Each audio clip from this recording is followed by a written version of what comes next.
Hey, what's up, my beautiful ASADAH says viewers?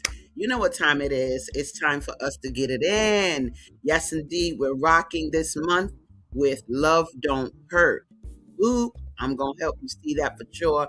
That's our beautiful theme. And today we're going to rock with a sister that is bringing it. She's a certified trauma specialist. And we're going to look at how love don't hurt. ALICIA Perry's going to bring it. But before we get on, I'm on the female solution. And if you don't know what the female solution is, that's okay, because I'm going to show you what it is. Don't go nowhere. We'll be right back after these messages so that you know what you're watching. Thanks, Naima.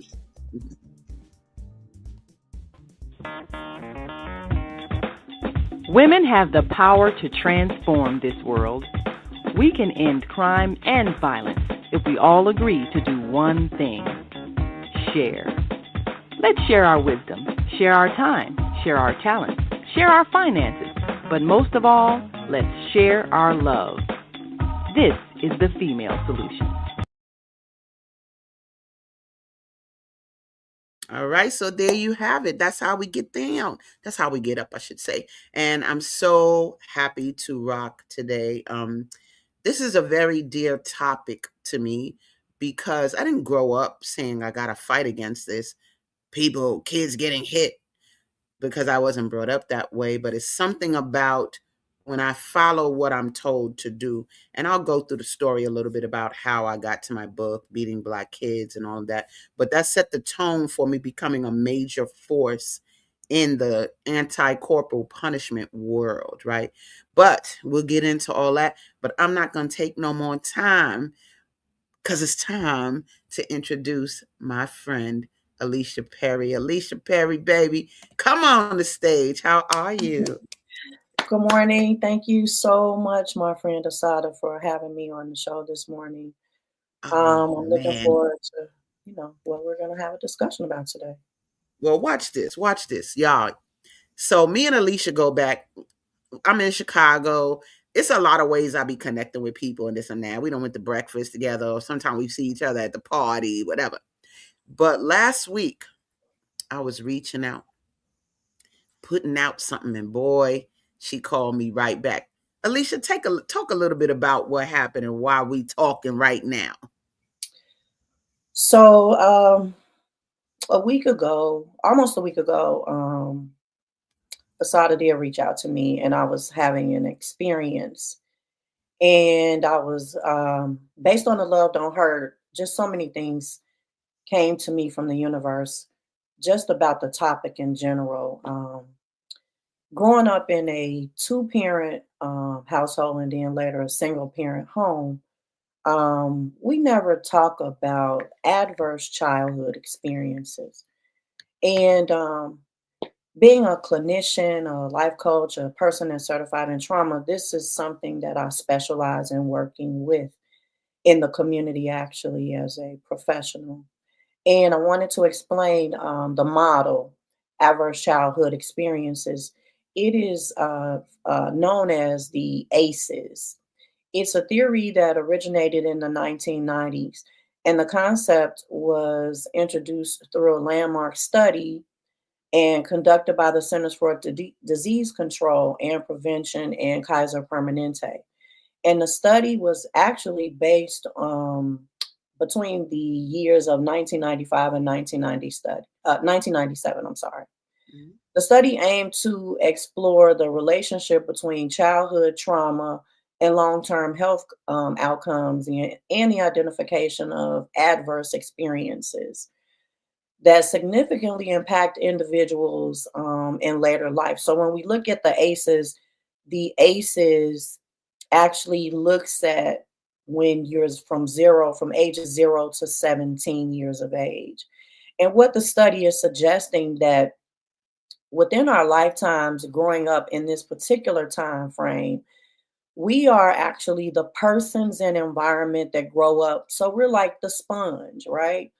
We're born, we're living in whatever environment our parents are in, or our mothers, and maybe there may be uncles, aunts, whoever is in that environment that dictates how we develop and grow not just from a physical perspective, but also from a mental health perspective and brain development.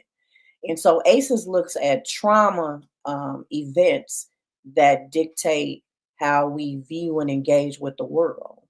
So from 0 to 17, I know this may sound strange, but we have to actualize that we are responsible for ourselves within that time frame because everyone around us in our environment dictates.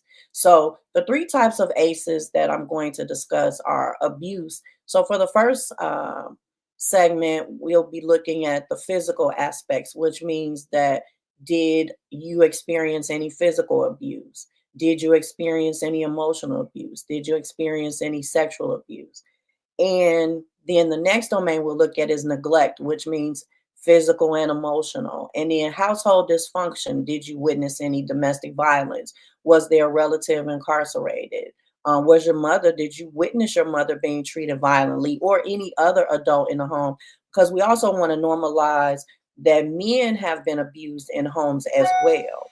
We also want to look at if we witnessed substance abuse and if our parent was a single parent and or was there a father ever even reported? Because sometimes we know that in our households, there's oftentimes a single mom raising the child and the impacts that that can create in a home setting. Mm. So, when we look at the particular domains, the questionnaire is comprised of 10 questions. And within the 10 questions, we don't always see someone having a check mark for 10, but we may certainly see people having a check mark in 8 of these domains. Mm. And within these domains, this dictates who you are and possibly who you become as an adult person. Mm. And so when we look at it within my household, I experienced some levels of physical abuse, some levels of emotional abuse. Um, in the neglect area, it kind of overlaps because emotional and physical is a form of neglect based on what DCFS says. In order to go in and take a child out the home, those particular factors are viewed as something that can substantially cause harm to the child.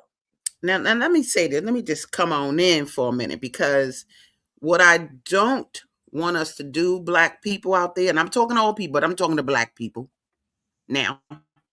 My book is called Beating Black Kids because we act like hitting children is normal. And we act like beating kids is, and people say, don't call them kids. That's a baby goat. I said, that's how you treating them. Mhm, You ain't treating them like no child. So I want us to not try to band-aid what we're talking about today because that normalizing hitting children and making like it's something we always, even in comedy, say that's what's wrong with white people. They don't beat their kids and we beat our kid. But yeah, that's why we at the bottom of the totem pole mhm, because our kids, I think we have the worst treated children on the planet, our people. And that's because of, I feel, slavery, colonialism, observing how our children were treated. This topic can go on so many layers. But before we strongly get into ACEs and how you use it as a tool, one of the things I thought was so strong, y'all, because I was disseminating my concept, love don't hurt. And then I got this text from Alicia talking about, yo, we got to talk about this because we're normalizing our parents' behavior and the fact that our parents out here hitting and yelling at children, but it's scarring us. It's not even mhm, just staying with us as children, it's scarring us. I have people say, well, I got beaten, I turned out fine. And I'm like, did you though? Or I say, fine is average. That you turn out fine or excellent. Oh, I mean excellent. No, you didn't. That's not what you said. You said fine. That's mediocre. And then mhm, I end up creating an acronym for fine. That FINE, turning out fine as failing indefinitely, never emerging. And that is what I feel about where we've how we've traveled. We know we could sit on the front of the bus now and all this stuff. But the fact that in 2026, we still think we need to hit our children to discipline them. And my question, I guess I want to ask is, because this is why we connected. You yourself, you said to me, we got to stop normalizing this. And you talked about your own experience. And I'm going to say this. Hey, parents, don't think we out here to incriminate no parents, but we are here to tell the truth. And so sometimes you can't handle the truth, but we're going to handle it today. So can you just talk a little bit about how this, because it's in your own life, but it's also in your work. What do you see in terms of what's done and how it impacts people so that they carrying all that into adulthood? What do you think is detrimental? Um, what I see as detrimental is the unresolved, and again, what you stated, the normalization of beating children. Mhm. We all, I believe, and this just isn't in our community, but of course, right? We Mhm. come with a backpack. Mhm. We come with a backpack so heavy weighted, and we normalize. And instead of when someone asks us how we're doing, we say, "Oh, we're fine," and on the inside, we're breaking. Mhm. We Mhm. deal with the guilt and shame. We make excuses, just as you stated, right? Oh well, it's okay. I'm still living. I'm a better me because of it. But really, in essence, you aren't. You Right. take these same or this same backpack, right? You take that Mhm. to your relationships, whether it's with men, women, people, your jobs. And so it's very impactful because we're afraid to say, you know what, how I was raised, right? It affected me. It cost me my Mhm. dignity, my Mhm. self-worth. It caused me to make poor choices in how I engage with life, how I Mhm. engage with others, my decisions, my fears about if I'm good enough, can I excel in avenues in my life? It causes us to question a lot of different things about ourselves, and That's it right. really takes doing some emotional work for us to move through it in a way. And I do want to say, right, um, because I grew up in a household where I witnessed domestic violence heavily. Um, Mhm. did it shape how I viewed life? Absolutely, it did. Right? Did I feel guilty? Did I feel shame? Um, even though I understood my own parents' trauma, it doesn't negate. And I know that's the universe, right? Mhm. Understanding that it was carried through the spirit, as you Mhm. mentioned, Asada, right? If we look at ACEs, right, 0 to 17 is just the capsule of the time frame Okay. from birth to adolescence. But if we look at the actual time frame, if we look at our parents, if we look at our ancestors, if we think about the traumas that they experienced, Mhm. what happens with that? It's Yes. carried through the spirit. Yes, it is. Yep. And when it's carried through the spirit, right, it actualizes when our parents come together and they form us, right, in utero. Mom Mm. carries us, right? Mhm. Whatever dad had going on with him, it's still carried through in his DNA. Yes. Yep. And when we are carried in utero, if mom is engaging in substance use, if mom is being shamed, if mom is in a domestic violence relationship, all of those emotions, in addition to spiritually what's been carried, that transmits to the child. Come on. Come on. And it isn't it generational? Isn't it just passed on? Isn't it just like, I want to show a video real quick where I talk about just that because we become parents. Now we know how we become parents. Correct. Right? Mm. Ain't nobody planned hardly. But like you said, there's that carrying on. I'm gonna play a quick video for y'all to see, and we're gonna comment on what I'm saying about this, how this is carried on through our parenting. Let's take a look.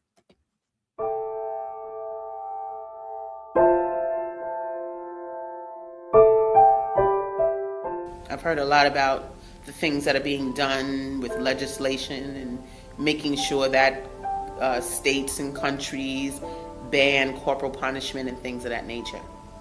But if you do not go and talk to the mother or the father about their innate views and their innate feelings about children, you can pass all the laws you want, but you're not changing the fiber of the society. The laws will be changed overnight if you have a rally of parents to back it. But the reason you don't have a rally of parents to back it is because they still have these deep-seated feelings of resentment towards kids or whatever they were raised with. I was beaten and it made me turn out better. You know, they have that belief. So if that's what has to be attacked, that's what has to be handled, is the fact that they actually believe that they deserve the beatings and that they're going to give more beatings because it made them better. My approach is to attack the pain, not in a way that's like evaluative. Let's look at that. I don't care about that. Nobody wants to feel like that, like they're being researched. I'm talking about, did it work for you? When I do my workshops, I have people actually look at their first exposure to violence, and I have them draw what their first exposure to violence is, and you'd be very surprised what they come up with. And when they look at it themselves, see, they blocked it out for so many years, to return to it and see it, they don't like it. And so then I have them address, well, what would have been better? And then they conjure up the better things. And after that, they go, oh, and they don't want to do those things anymore. One lady said to me in a workshop, thank you for letting us tell our stories because no one ever asked us. That was like amazing. She's a parent. Nobody ever asks. They just want to condemn the parents for what they're doing. But you're not asking them the questions that will help you see why they're doing it. It's like you want to answer, but you're not really asking the questions to get the answer. You're just condemning people for their actions. But when you really listen to these people, you know why they do it. And then you know how to fix it. It's that simple.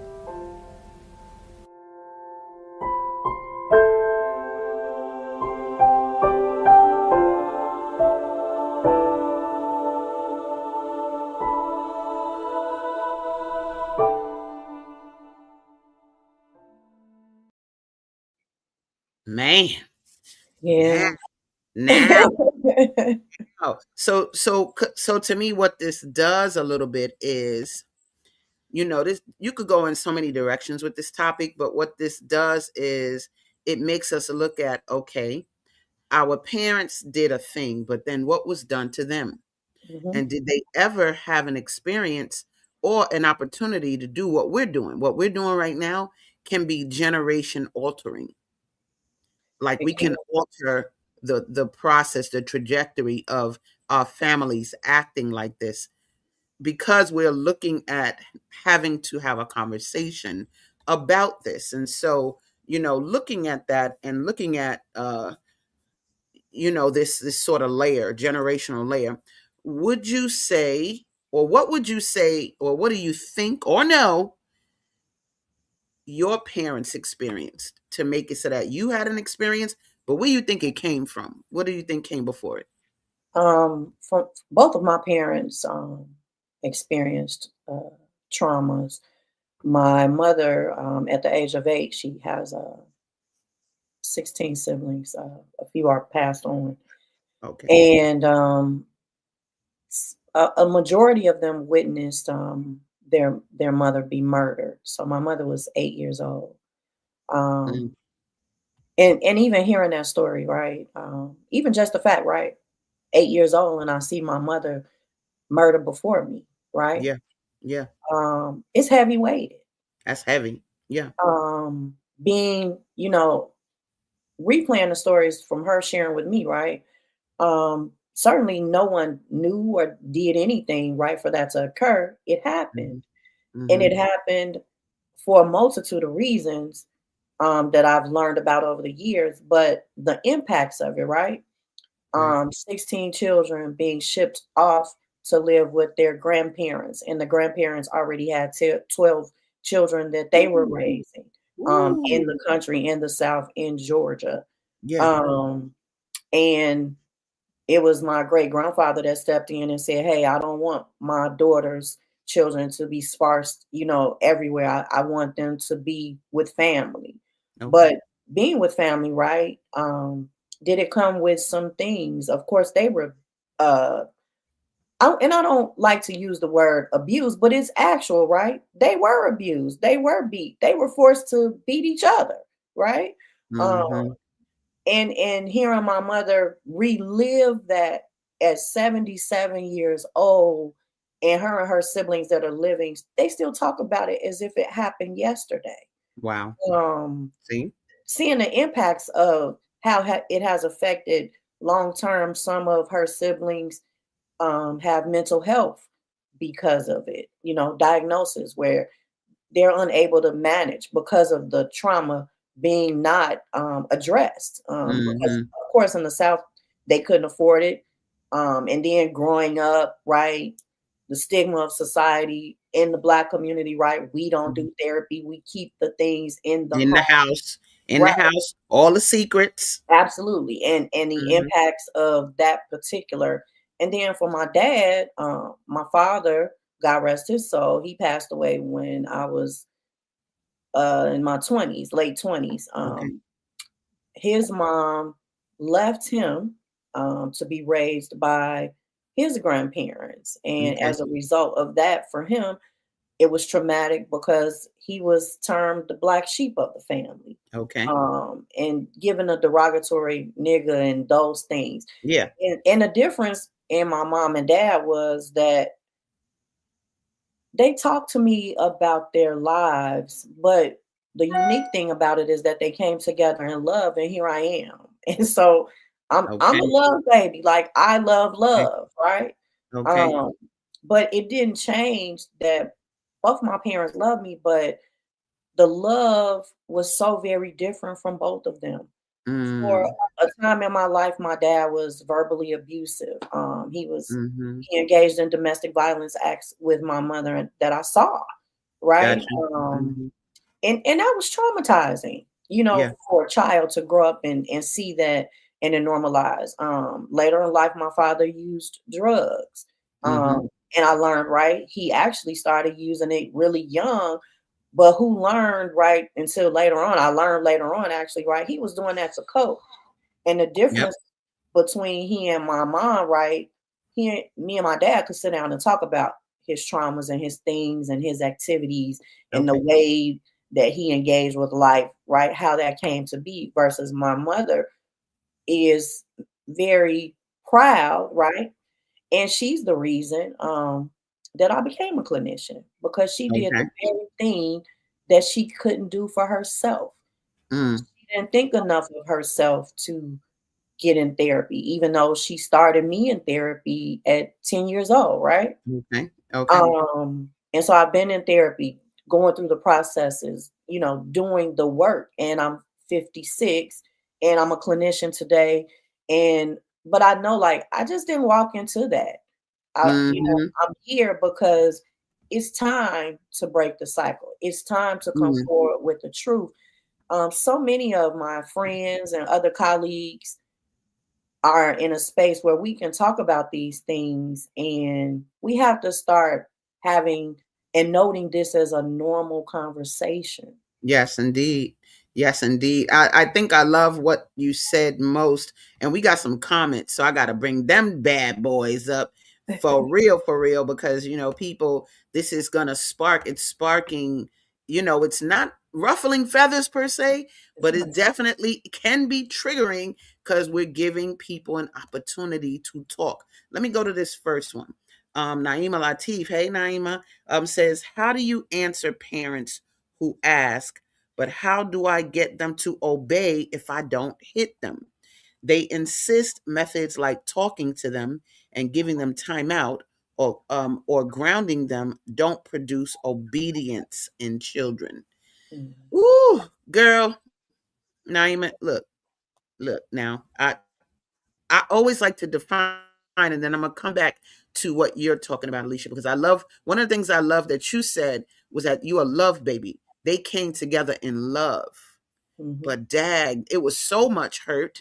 You almost can't even highlight that. You gotta, but we want people to know love don't hurt. Like you cannot make them synonymous. Now, just to address what Naima said just now, I like to define discipline. Because when you look at the etymology, that's the root of the word discipline, y'all. It comes from the Latin root disciplina, and disciplina means teach.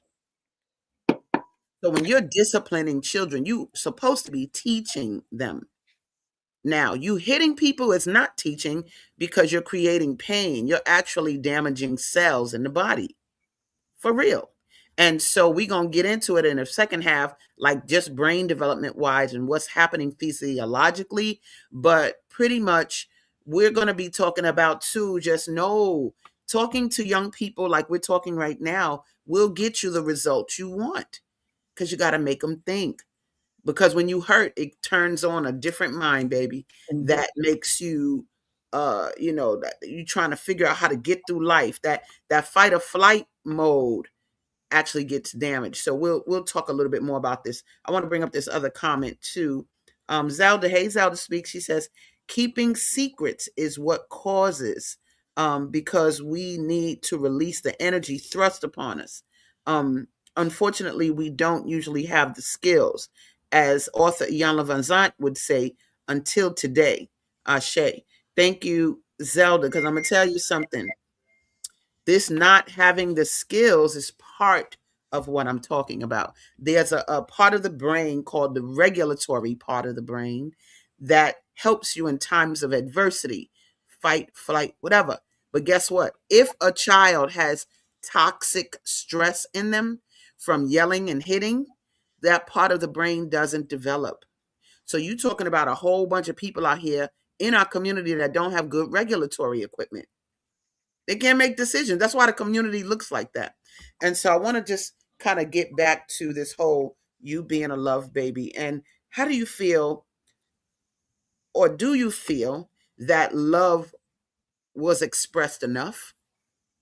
When it was, when was it? Because I hear my mother today, my mother in her 70s too. And she was like, I know my mother loved me. She just never said it.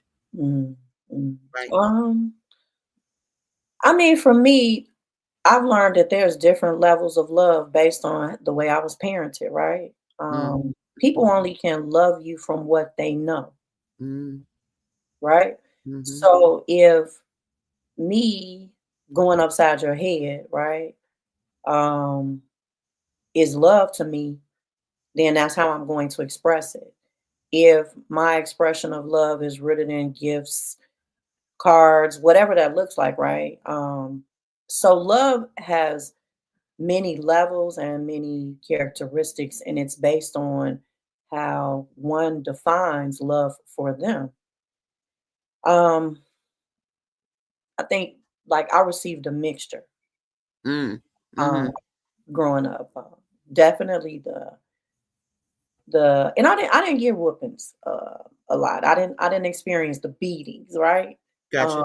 I probably got one good one in Mm-hmm. my life, Okay. but there was the verbal abuse, right? The verbal. The Mm-hmm. verbal abuse, Mm-hmm. and the verbal and the emotional, right? That's a ball within itself. Yeah.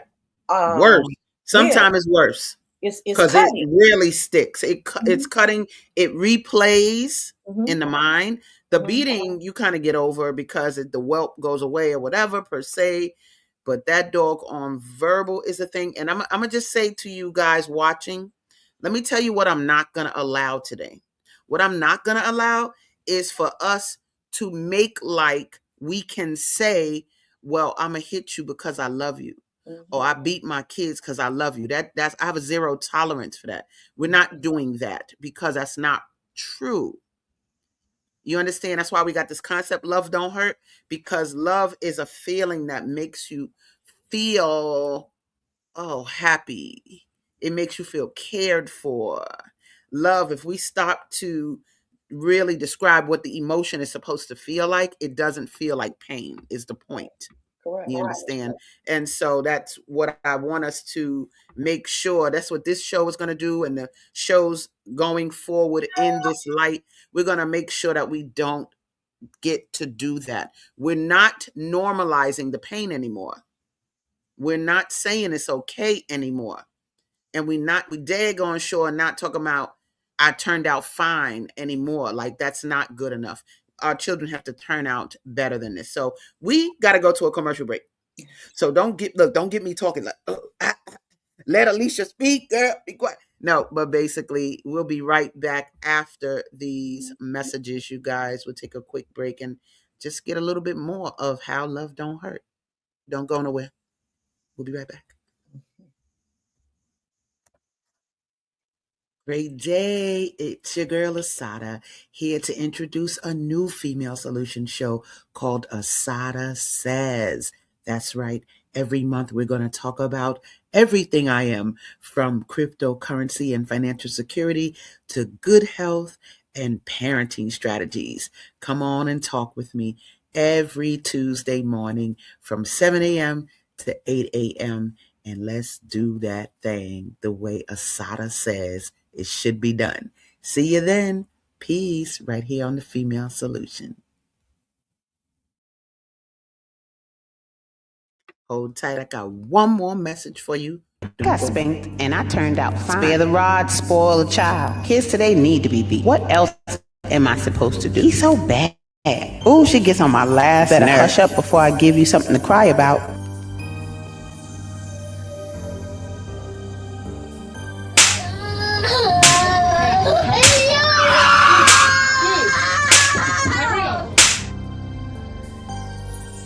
It was important that I write the book, Beating Black Kids. I'm old-fashioned, and I believe, you just can't let a child do anything. I think it's okay, long as you don't abuse them. It's needed to a certain point. But what I saw was a collection of adults who were talking about a topic they had never really talked about before. And out came, my mama used to hit me with a spatula. My dad used to hit me with a belt. They used to make me get wet first. They used to put my face in a pillow and then spank me. Like all of these different stories about how we have gotten beaten over time. And while there was a lot of laughter when those stories were being told, I could clearly see that there's a fine line between laughing and crying. And I knew that it was time for me to write a book about handling the situation. And so it's very obvious that this came from being a slave, from a slavery experience, and that whole spare the rod, spoil the child. The shepherd did not beat the sheep with the rod. He guided them with the rod. And so it is just obvious that that came from a slavery experience, and we have to know how to differentiate those things and then just use some discernment in terms of doing what's best for our children and not breaking their spirits. With regards to how we discipline our children, first of all, I always tell people that discipline, if you look at the etymology of the word, it comes from disciplina, which is the Latin root meaning teach. And so when you discipline a child, you are teaching them. But when you use corporal punishment and you hit our children, you're not teaching them anything. They're actually not going to do it again out of fear. They're not doing it out of reason. The frustration that we feel from being powerless in a society and all of the things that come along with that, those issues are not to be taken out on our children when we get home. The definition of domestic violence says bringing harm to someone in your home or hurting someone in your home. So I want us to look at how we beat our offspring and how that's not giving them anything good. It's making them quote unquote obedient, but that's what you make a dog, that's what you make an animal. But when you're dealing with someone of higher intelligence, use their intelligence and start to talk to them in ways that give them power, make them feel supported, listen to their ideas, and it'll just be an easier parenting road for you. There's a part of the brain called the regulatory part of the brain, and that's the part of the brain that helps you make decisions in times of adversity. Well, if they have that toxic stress before they even fall, that part of the brain does not develop. And so you're looking at a community full of people with no regulatory equipment. So we need to be bringing a different generation of people up with a different consciousness. Make sure that the kids feel good and alive while they're living. Don't be upset after they die and after there's all these senseless killings. Let's treat them well while they're living, and then we'll see a different impact. The adults want to be upset, but you taught the children the violence when they were young, and it's the tools they have. I feel like, hitting children is such a skillless. We need to foster behavior that builds them up and that just changes the way, like we talk to each other, talk to your discipline child. Because discipline, we're using it a lot to describe hitting children, and this is not directly to you, LaShawn, but it's to just all of us because I've heard it and it's personally, and discipline. My book is sold in Switzerland, Germany, Tasmania, Nigeria, Sudan, Canada, all over the world. And so people all over the world are telling me, as far as Germany, that my book is making a difference in the lives of the people that other people touch, but also in the lives of many parents and families who now no longer beat their children because they read my book. A lot of people ask me if I'm going to write another book, and I'm not ready to write another book. But what I will say is that there is a high demand for the book in Spanish and in French. My book is not punitive. My book is not accusatory.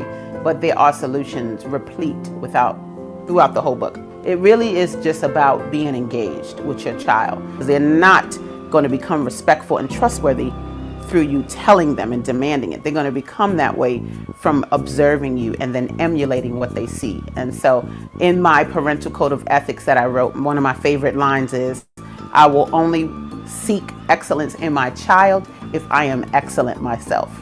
And so that's what I say is the number one key to making sure you have great children is checking yourself.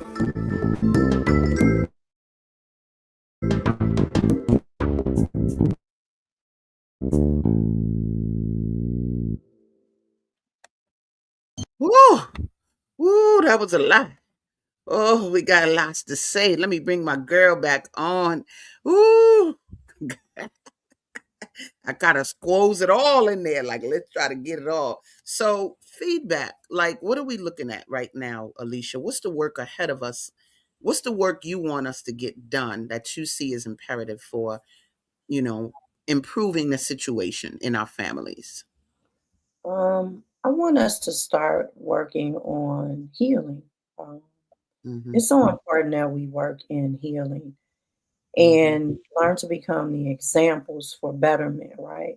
Mm-hmm. Learning how to walk through the process, walk through the process without experiencing the guilt and the shame of what your adolescent years looked like, right? Mm-hmm. Giving voice to the pain and how you manage life every day. Right. Some people are in places where their backpacks are so heavy, and then as adults, right, we walk through life still suppressing, adding additional things in our backpack. We Mm. see so much with our youth in society today. Right. They don't have the ability to, as you stated in the commercial, self-regulate, right? Mm-hmm. Because they're always in survival mode. The brain is always firing off. The amygdala is always open. It's continually firing. They don't know how to be Mm-hmm. comfortable.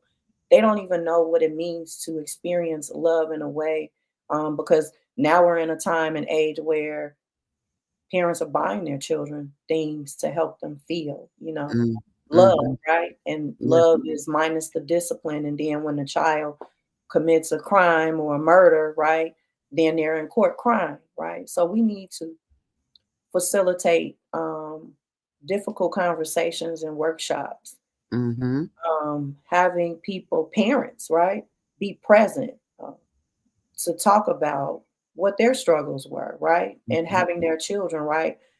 Creating communities where we can have actual dialogues because, hey, our parents, I don't believe like it was their intentions to be um, or to mishandle us, right? I don't think that was intentional, but it's what they know, Yeah. right? And in their minds, right? Yeah. Because as you stated earlier, right? It didn't hurt me. I'm living, right? I'm Mm-hmm. okay. Mm-hmm. But in actuality, we see our parents' struggles with mental health because now we are aging, right? And so we see their struggles with mental health. We see their struggles with medical health.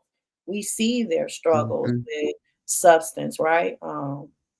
And then we have to have these conversations about the expectation of us being pimped, right? And the pimping, Mm-hmm. right? We're gonna stay tuned for that. But we have to have a conversation about, us being pimped in regards to I did this for you, so you owe me this. But at the same Ooh. time, I'm already so beaten and tattered, right? Mm. And I have to Mhm. muster up the energy to do the things that are correct and should be natural, right? Right. In other countries, people look forward to taking care of their parents when they age, right? Mm. It's like a rite of passage.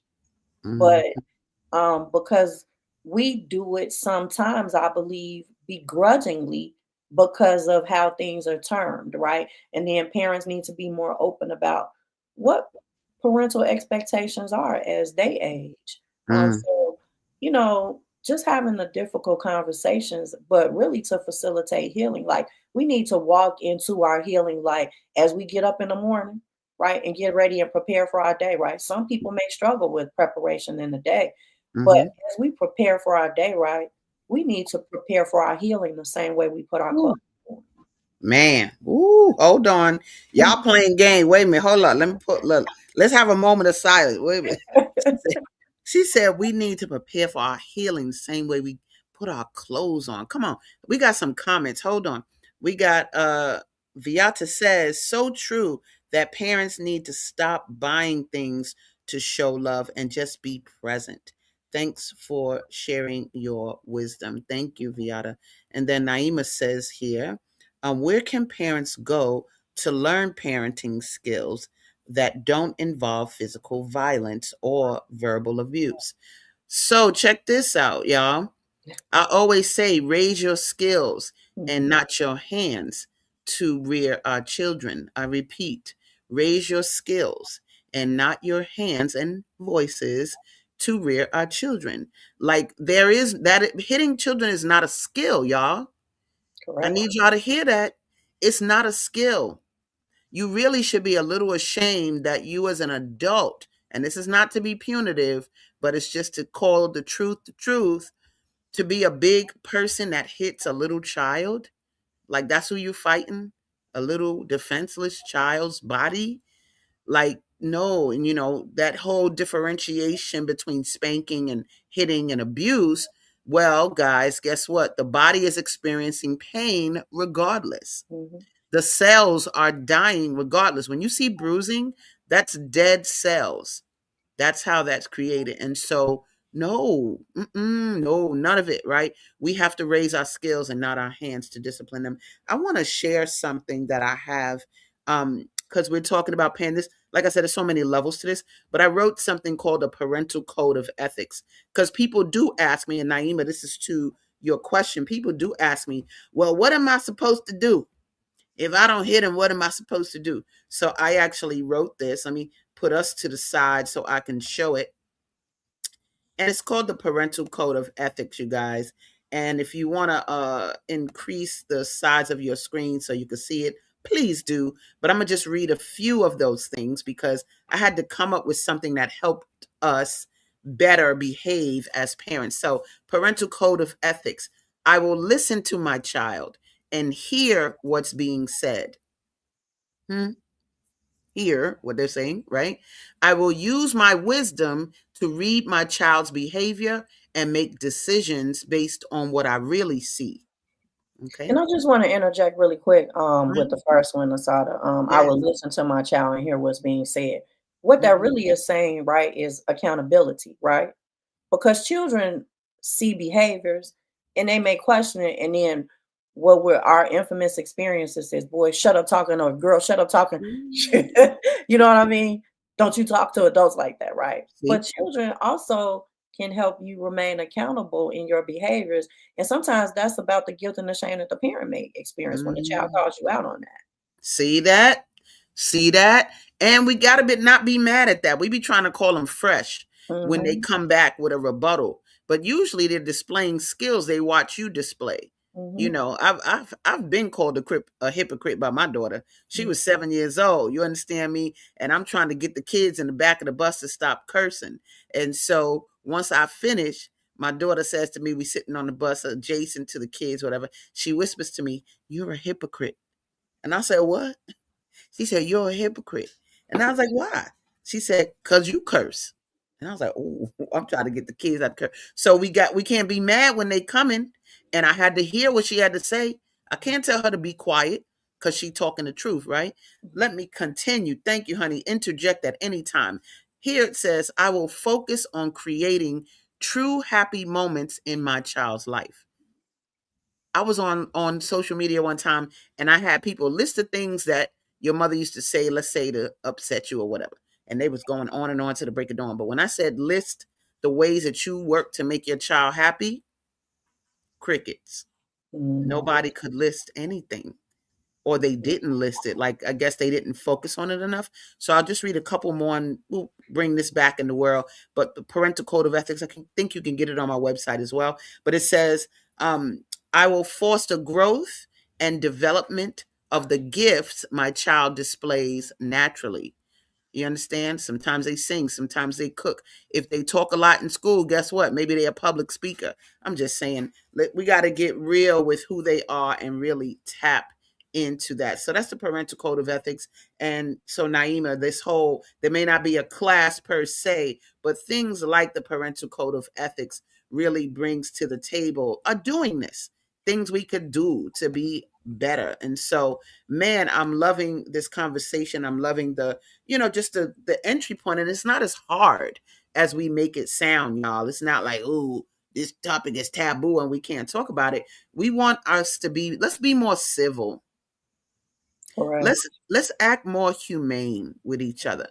Mm-hmm. Like, there's everything right with having a conversation with your child or your parents. And I'm gonna tell you something. I'm gonna have this for next week, maybe. When you look up the definition of friend, matter of fact, I might look it up. When you look up the definition of friend, it actually is what you want to be with your child. You don't want to be their peer. Now, that's the whole equivalent. Y'all dressing the same, doing the same things. But I'm going to read the definition of a friend in a minute. But you actually do want to be your child's friend. And when you focus on being your child's friend, there is at least a communication line. It's not saying y'all doing the same things. It's like a reverence that one has for the other. So what struck you, though, Alicia, about the whole love don't hurt concept that made you reach out to me? Because I gotta bring up, y'all, I got a whole movement, y'all. Let me just show y'all, I'm not playing with y'all. What we doing right now, love don't hurt. This is just part of my role in doing this, as to how we can exemplify this concept of love don't hurt. We need to create it and feel good about it. That's my daughter when she was little. Love don't hurt, baby. That's right. So, this whole concept of love don't hurt. What struck you about the concept that made you say, okay, this is an opening for us to start this discussion? What struck me is how we as a society always normalize love hurting. Mm. it's, it's the it's and it, to me, it just doesn't make sense. There's no connection, right? Because if I love you, right, now things can certainly happen to cause some hurt, right? But if I'm intentional about who I am and how I want to engage, right? And that means being accountable. That Yeah. means being able and comfortable with having conversations that dictate accountability, but also being responsive, right? And so we live in a world where society says that we can make more money off of trauma than learning and teaching people how to love, right? Yeah. And so the importance of love, like, no, love is not supposed to hurt. Love is a genuine emotion, but people are afraid to do it because of the vulnerabilities that have come with it previously, right? So if I was previously in love, right? And when I say that, like, if my parents loved me, but they beat me, right? That's my idea of love. But then if Right. I'm doing the work, right? Right. And I'm gonna question that. Well, that hurt, and then that left those abrasions that you were talking about, or that obedience. And then we carry this through our lifetimes of believing that, okay, well, it's supposed to hurt, and I'm gonna normalize it, and I'm gonna get through it. So the whole concept for me is we have to stop normalizing pain as love. Hold on, I gotta rock a little bit. Wait, hold up. Wait. I can't. She said we gotta stop normalizing pain. Y'all feel me? And then acting like it's love. Go ahead, Mom. We got more comments too, good. we have to be honest about whatever was said or whatever action, right? Because if I pick up a gun and I shoot you, you dead, right? Then we see people typically saying, "Well, I love that person." Well, if you loved me, how could you kill me? So Man. it's like looking at I'm walking around with a bunch of bullet holes, right? But and it was done in love. But Ooh. I'm hurting. You could see through me, right? Ooh. And so that's not love, right? We Yeah. want to patch up the holes. We Yeah. want to be whole people learning how to express love, have Mm. conversations about the very things that got us to these places in order Mhm. to facilitate healing. Mm-mm. Come on. Let me get some of these comments, chat, before we got to go. Lord. So Viata said, any triggers from my grandchildren or adults I now see as an opportunity to grow in my discipline or Mhm, communication skills. Excellent. Thank you, Viata. Your children will thank you. Your grandchildren will thank you. We have to do better, right? And mhm, then Naima says, definition. Thank you, Naima, of a friend. A friend is a person whom one knows well, trusts, and regards with affection, typically distinct from an acquaintance, romantic partner, or family member. They offer mutual support, share common interests, and are not hostile. Hercules, Hercules. You can't tell me you don't want to be your child's friend.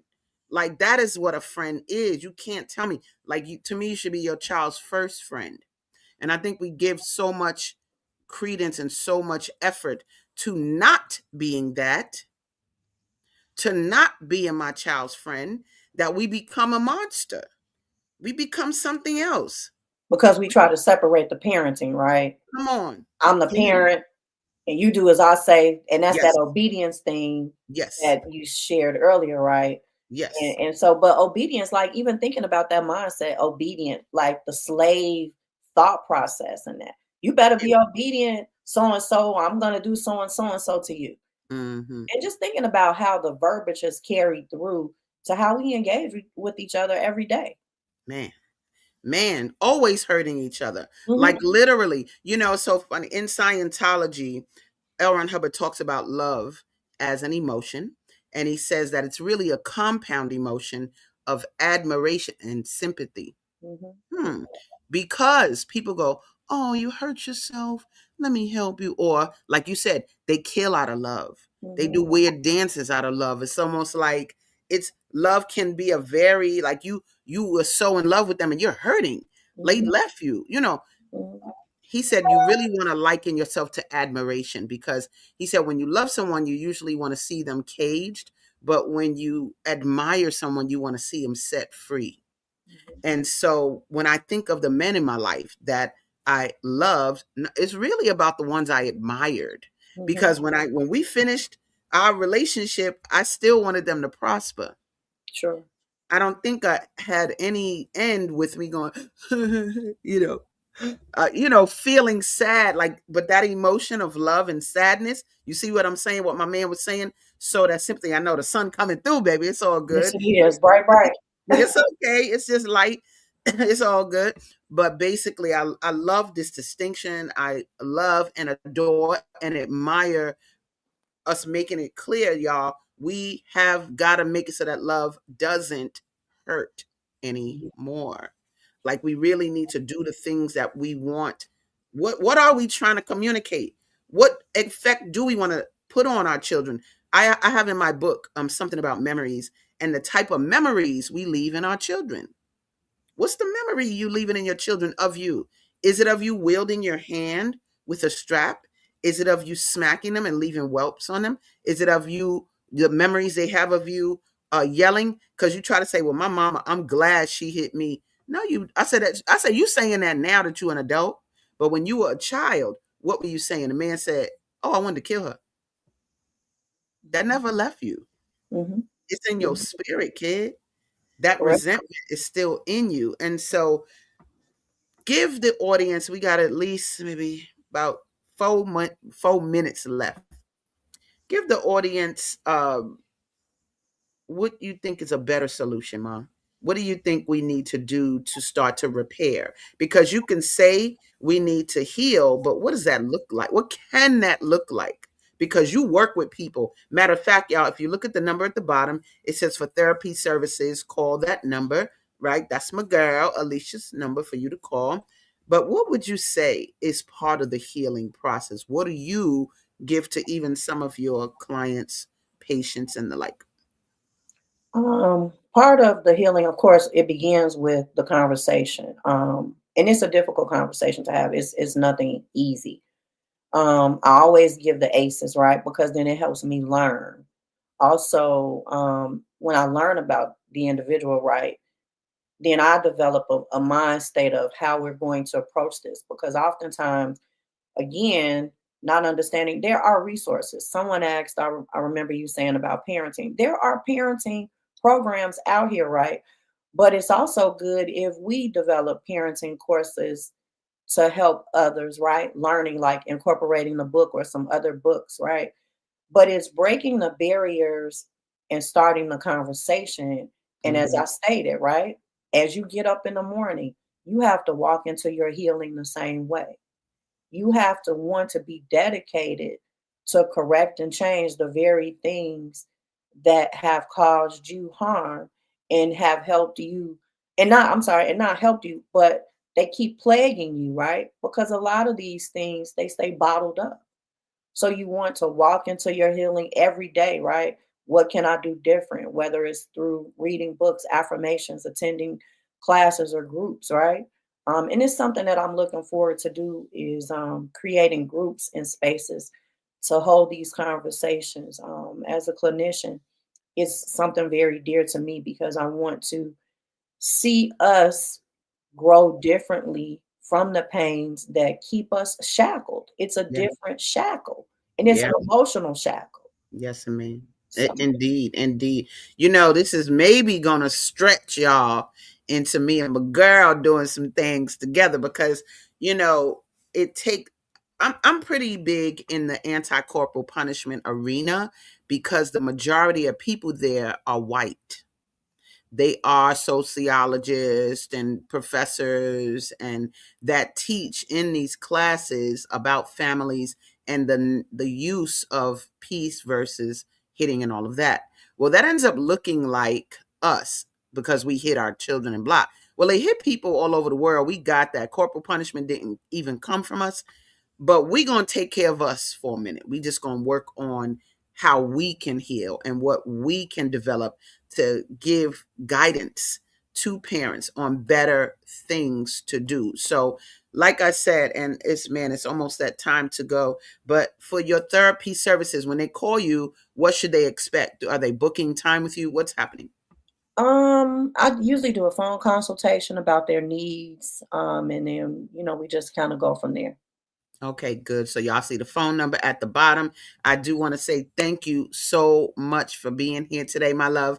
This has been the bomb. This hour goes fast and with so much to deal with. This month, y'all, we're going to be dealing with this topic of love don't hurt and looking at a strategy for us to improve as a people so that we can go ahead and start that healing. Thank y'all so much for being here today. Thank you, Alicia, for Thank you, bringing your Asada. expertise, baby. And y'all see that number down there. Use it if you need it. And see y'all next Tuesday. Just know that love don't hurt. Love y'all. Peace. Thank you so much. Have a You good got it. All right. one. We've come to the end of our show today. If you missed any broadcasts, go to our website for the audio and video archives at www.thefemalesolution.com.